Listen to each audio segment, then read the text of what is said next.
You will hear a number of different recordings, and you will have to answer questions on what you hear. There will be time for you to read the instructions and questions, and you will have a chance to check your work. All the recordings will be played once only. The test is in 4 sections. At the end of the test, you will be given 10 minutes to transfer your answers to an answer sheet. Now turn to Section 1. Section 1. You will hear a conversation between the director of a childcare centre and a parent enrolling her child in the centre. First, you have some time to look at questions 1 to 6.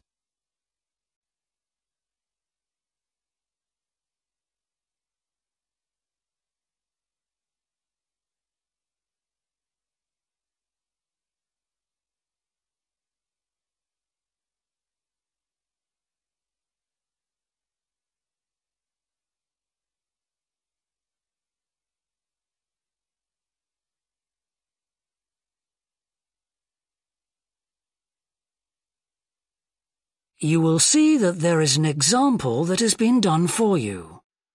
On this occasion only, the conversation relating to this will be played first. Good morning. Welcome to the Early Learning Childcare Centre. How may I help you? Hi, I spoke to you last week about enrolling my daughter for next year. Oh, yes. I'll just get some details from you. So, you're her mother? That's right. And can I have your name? It's Carol Smith. The parent's name is Carol Smith, so Smith has been written in the space. Now we shall begin. You should answer the questions as you listen, because you will not hear the recording a second time. Listen carefully and answer questions 1 to 6. Good morning. Welcome to the Early Learning Childcare Centre. How may I help you? Hi, I spoke to you last week about enrolling my daughter for next year. Oh, yes. I'll just get some details from you. So, you're her mother? That's right. And can I have your name? It's Carol Smith. And your daughter's name? It's Kate. Now, we have several groups at the centre and we cater for children from 3 to 5 years old. How old is your daughter? She's 3 now, but she turns 4 next month. I'll put 4 down because that's how old she'll be when she starts. Fine. She's so excited about her birthday and coming to the centre. Oh, that's good to hear. And what's your address? It's 46 Wombat Road. That's WOMBAT. Woodside 4032. And what's the phone number? Oh, it's 3345 9865. So, have you decided on the days you would like to bring your daughter here? I'd prefer Monday and Wednesday if possible. I'll check. Monday's fine, but I think the centre is already full for Wednesday. Yes. Sorry, it seems to be a very popular day. We can offer you a Thursday or a Friday as well. Oh dear. I suppose Thursday would be all right because she has swimming on Friday. OK, got that. Because a lot of parents work, we do offer flexible start and finish times. We're open from 7:30 in the morning until 6 o'clock at night. What time would you like your daughter to start? I need to get to work in the city by 9, so I'll drop her off at 8:30. You're pretty close to the city here, so that should give me plenty of time to get there. That's fine. Now, we also need to decide which group she'll be in. We have 2 different groups and they're divided up according to age. There's the green group, which is for 3 to 4-year-olds, and then there's the red group, which is for 4 to 5-year-olds. She's quite mature for her age and she can already write her name and read a little. Well, I'll put her in the red group and we can always change her to the green one if there are any problems. That sounds fine. OK, let's move on to meals. We can provide breakfast, lunch and dinner. As she's finishing pretty early, she won't need dinner. Will you give her breakfast before she comes? Yes, she'll only need lunch. Before you hear the rest of the conversation, you have some time to look at questions 7 to 10.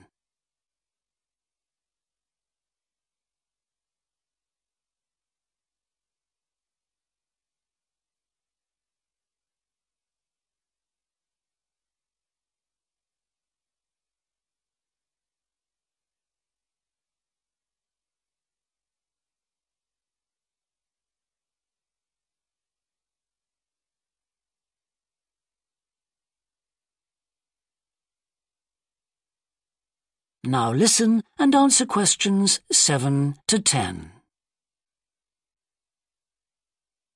Now, does she have any medical conditions we need to know about? Does she have asthma or any hearing problems, for example? No, but she does need to wear glasses. Oh, I'll make a note of that. Yeah, she's pretty good about wearing them. She can't see much without them. Right. OK. Now, I also need emergency contact details. So what sort of information do you need? Just the name and number of a friend or family member we can contact in case we can't get hold of you at any time. OK. That'd better be my sister, Jenny Ball. That's B-A-L-L. Her phone number is 33467523. Great. So she is the child's aunt? Yes, that's right. I'll make a note of that as well. Now, is there anything you'd like to ask? What about payment? How much are the fees each term? Well, for 2 days and the hours you've chosen, that will be $450 altogether. OK, and do I have to pay that now? No, we send out invoices once the children start at the centre. You can choose to pay at the end of each term, or we do offer a slightly discounted rate if you pay every month. Oh, I'll do that then. I find it easier to budget that way, and I'm not used to the term dates just yet. Good. It makes it a lot simpler for us as well. Well, that's everything. Would you like me to show you around the centre? We can go. That is the end of section 1. You now have half a minute to check your answers.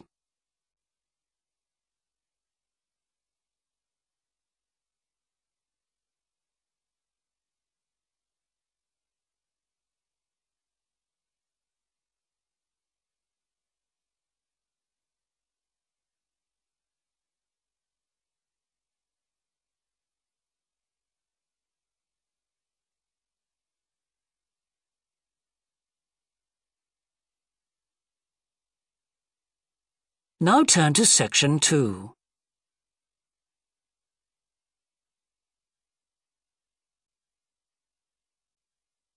Section 2.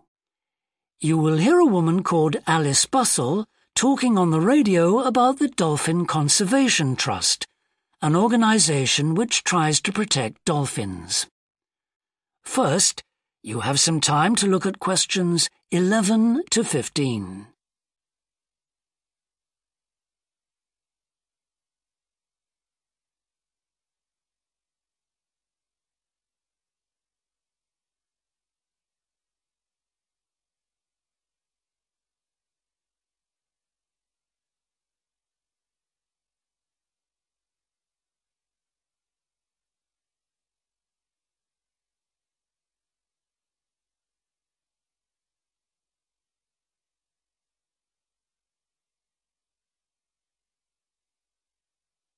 Now listen carefully and answer questions 11 to 15. Today we're pleased to have on the show Alice Bussell from the Dolphin Conservation Trust. Tell us about the trust, Alice. Well, obviously its purpose is to protect dolphins in seas all around the world. It tries to raise people's awareness of the problems these marine creatures are suffering because of pollution and other threats. It started 10 years ago and it's one of the fastest growing animal charities in the country, although it's still fairly small compared with the big players in animal protection. We're particularly proud of the work we do in education. Last year we visited a huge number of schools in different parts of the country, going round to talk to children and young people aged from 5 to 18. In fact, about 35% of our members are children. Oh. The charity uses its money to support campaigns, for example, for changes in fishing policy and so forth. It hopes soon to be able to employ its first full-time biologist with dolphin expertise to monitor populations. Of course, many people give their services on a voluntary basis, and we now have volunteers working in observation, office work and other things. I should also tell you about the award we won from the Charity Commission last year for our work in education. Although it's not meant an enormous amount of money for us, it has made our activities even more widely publicised and understood. In the long term, it may not bring in extra members, but we're hoping it'll have this effect. Is it possible to see dolphins in UK waters? Yes, in several locations. And we have a big project in the east part of Scotland. This has long been a haven for dolphins because it has very little shipping. However, that may be about to change soon because oil companies want to increase exploration there. We're campaigning against this because although there'll be little pollution from oil, exploration creates a lot of underwater noise. It means the dolphins can't rest and socialise. This is how I became interested in dolphin conservation in the first place. I had never seen one, and I hadn't been particularly interested in them at school. Then I came across this story about a family of dolphins who had to leave their home in the Moray Firth because of the oil companies, and about a child who campaigned to save them. I couldn't put the book down. I was hooked.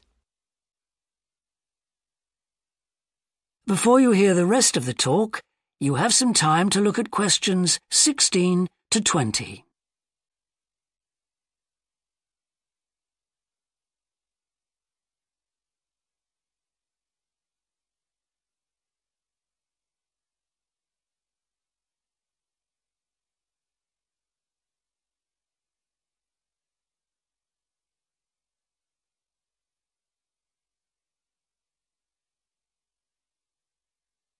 Now listen and answer questions 16 to 20. I'm sure our listeners will want to find out what they can do to help. You mentioned the Adopt a Dolphin scheme. Can you tell us about that? Of course. People can choose one of our dolphins to sponsor. They receive a picture of it and news updates. I'd like to tell you about 4 which are currently being adopted by our members: Moondancer, Echo, Kiwi and Samson. Unfortunately, Echo is being rather elusive this year and hasn't yet been sighted by our observers, but we remain optimistic that he'll be out there soon. All the others have been out in force. Samson and Moondancer are often photographed together, but it's Kiwi who's our real character, as she seems to love coming up close for the cameras, and we've captured her on film hundreds of times. They all have their own personalities. Moondancer is very elegant and curves out and into the water very smoothly, whereas Samson has a lot of energy. He's always leaping out of the water with great vigour. You'd probably expect him to be the youngest. He's not quite. That's Kiwi. But Samson's the latest of our dolphins to be chosen for the scheme.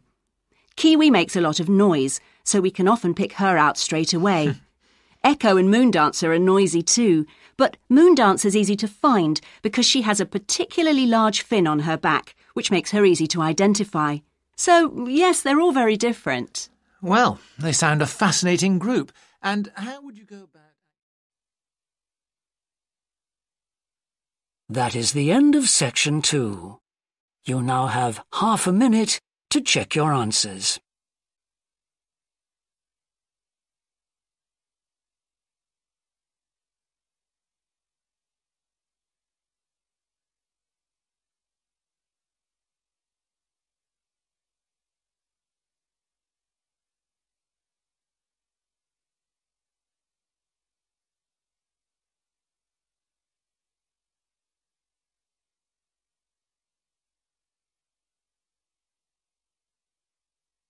Now turn to section 3.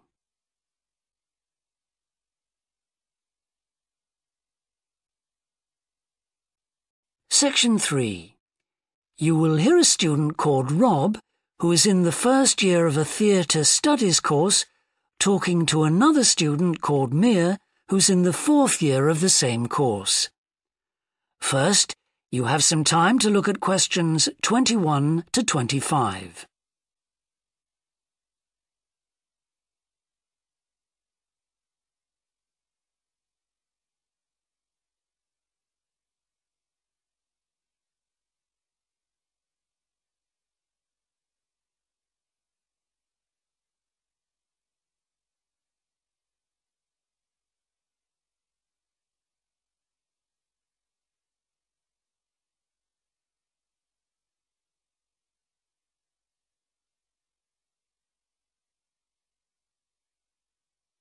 Now listen carefully and answer questions 21 to 25.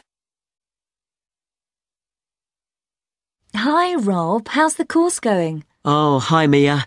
Yeah, great. I can't believe the first term's nearly over. I saw your group's performance last night at the student theatre. It was good. Really? Yeah, but now we have to write a report on the whole thing, an in-depth analysis. I don't know where to start. Like, I have to write about the role I played, the doctor, how I developed the character. Well, what was your starting point? My grandfather was a doctor before he retired, and I just based it on him. OK, but how? Did you talk to him about it? He must have all sorts of stories, but he never says much about his work, even now. He has a sort of authority, though. So, how did you manage to capture that? I'd visualise what he must have been like in the past when he was sitting in his consulting room listening to his patients. OK, so that's what you explain in your report. Right. Then there's the issue of atmosphere. So in the first scene we needed to know how boring life was in the doctor's village in the 1950s. So when the curtain went up on the first scene in the waiting room, there was that long silence before anyone spoke.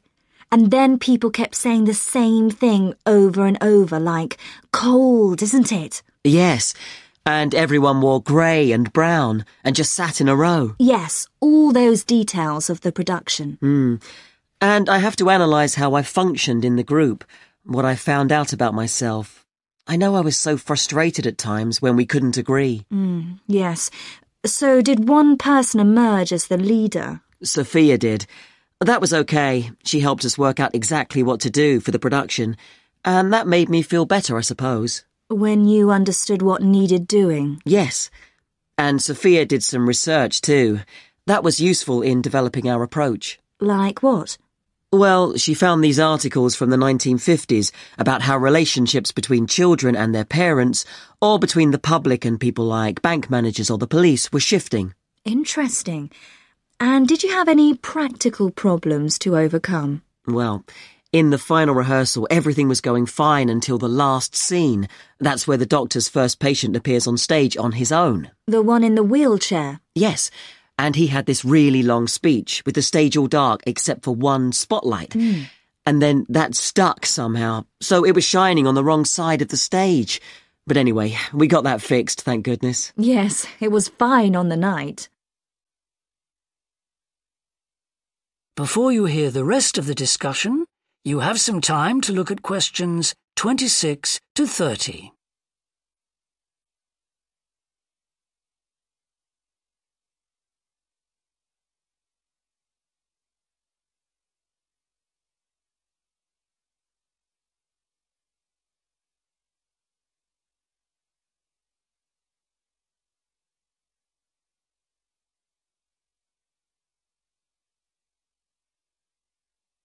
Now listen and answer questions 26 to 30.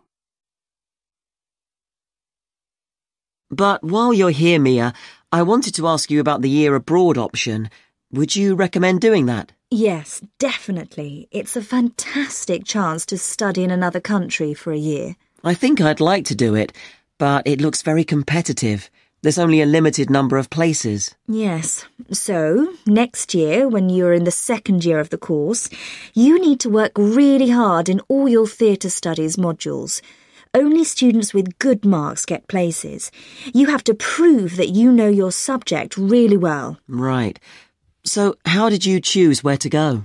Well, I decided I wanted a program that would fit in with what I wanted to do after I graduate. So I looked for a university with emphasis on acting rather than directing, for example. It depends on you. Then about 6 months before you go, you have to email the scheme coordinator with your top 3 choices. I had a friend who missed the deadline and didn't get her first choice, so you do need to get a move on at that stage. You'll find that certain places are very popular with everyone. And don't you have to write a personal statement at that stage? Yes. Right. I'll get some of the final year students to give me some tips. Maybe see if I can read what they wrote. I think that's a very good idea. I don't mind showing you what I did. And while you're abroad, don't make the mistake I made. I got so involved I forgot all about making arrangements for when I came back here for the final year.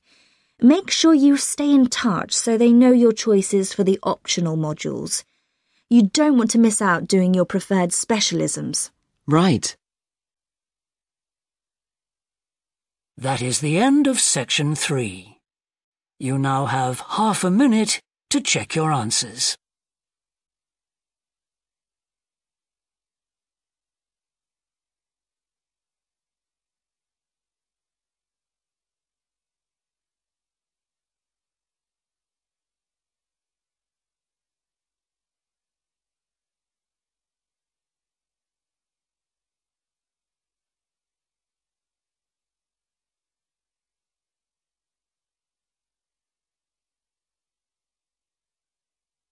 Now turn to section 4.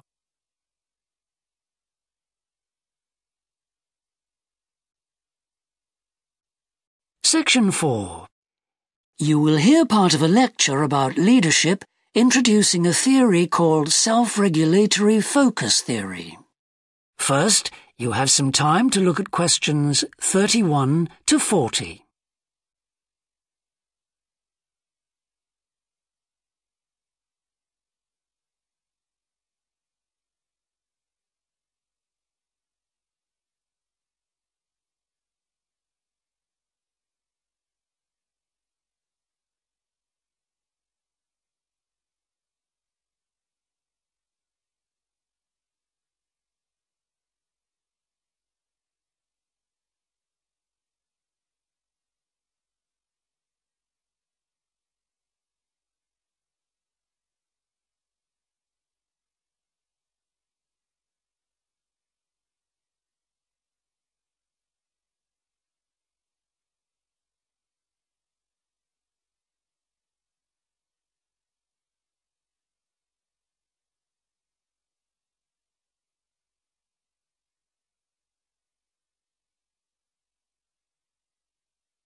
Now listen carefully and answer questions 31 to 40.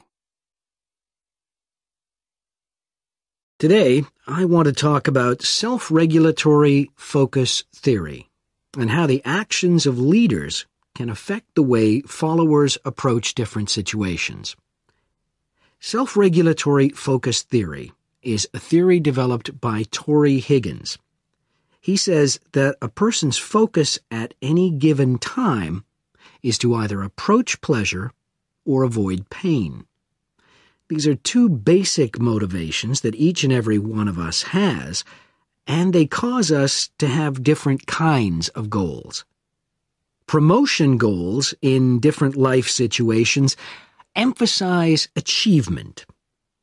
Prevention goals are oriented towards the avoidance of punishment. In a specific situation, our thoughts might focus more on promotion goals or more on prevention goals. The theory suggests that 2 factors affect which goals we are focusing on. First, there is a chronic factor. This factor is connected to a person's personality and says that each person has a basic tendency to either focus more on promotion goals or focus more on prevention goals as part of his or her personality. Second, there is a situational factor which means that the context we are in can make us more likely to focus on one set of goals or the other. For example, we are more likely to be thinking about pleasure and to have promotion goals when we are spending time with a friend. In contrast, if we are working on an important project for our boss, we are more likely to try to avoid making mistakes and therefore have more prevention goals in our mind. Research has shown that the goals we are focusing on at a given time affect the way we think. For example, when focusing on promotion goals, people consider their ideal self, their aspirations and gains. They don't think about what they can lose, so they think in a happier mode. They feel more inspired to change. When people are focusing on prevention goals, they think about their ought self. What are they supposed to be? What are people expecting from them? They consider their obligations to others. As a result, they experience more anxiety and try to avoid situations where they could lose.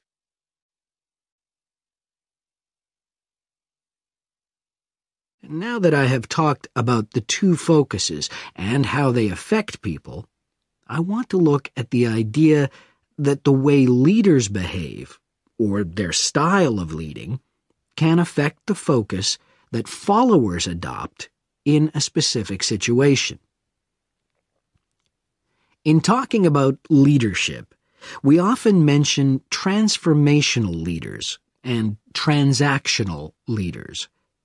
Transformational leaders, when interacting with their followers, focus on their development.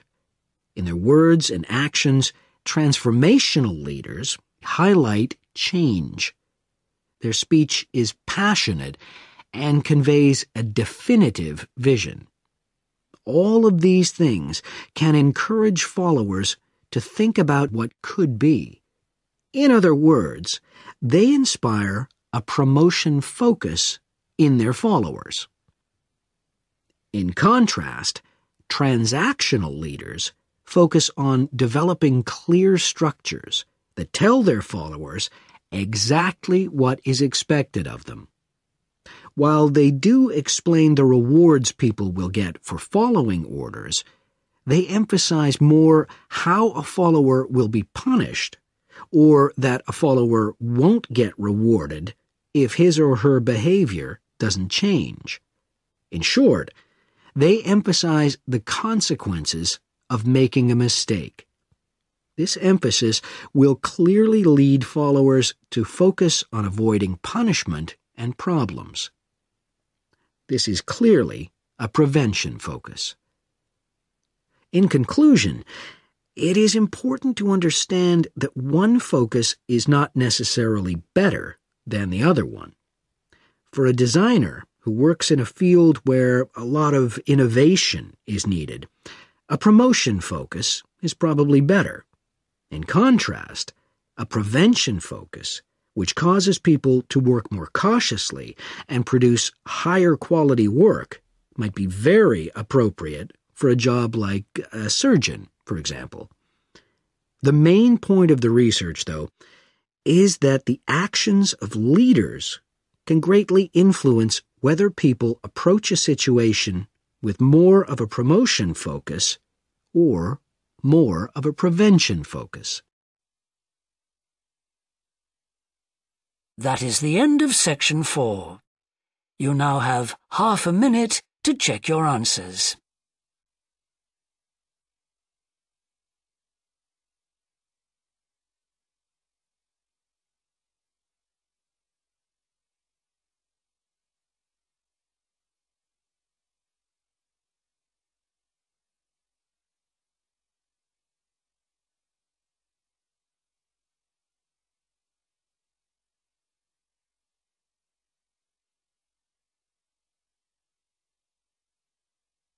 That is the end of the listening test. In the IELTS test, You would now have 10 minutes to transfer your answers to the answer sheet.